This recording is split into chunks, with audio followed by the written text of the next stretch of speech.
হবিগঞ্জ জেলায় রাজনীতি পরিবেশটা নষ্ট করার মূল হুতা হইছে নাসিরউদ্দিন পাটোয়ারি। তার কিছু কিছু বক্তব্য, তুমি কোন চাটের বাল আব্বাস?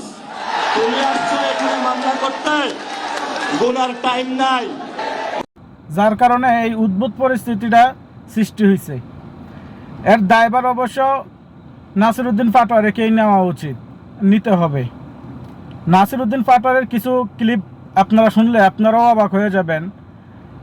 মির্জা ফখরুলের আরো অনেক যদি ফিরিস্তি আমরা বলা শুরু করি, তা আমি কখনোই ভদ্রতার মাত্রাটিতে মির্জা ফখরুলকে রাখবো না। বরাবরই উনি একজন ব্যর্থ, এবং এই ব্যর্থকে অনেকে যারা আলাপ তুলছেন যে ওনাকে হলো রাষ্ট্রপতি হিসেবে দেওয়ার জন্য, আমি বলছি মির্জা ফখরুল রাষ্ট্রপতি কেন, বাংলাদেশে যে মন্ত্রণালয় আছে সেই মন্ত্রণালয়ের যোগ্যতা রাখেন না উনি।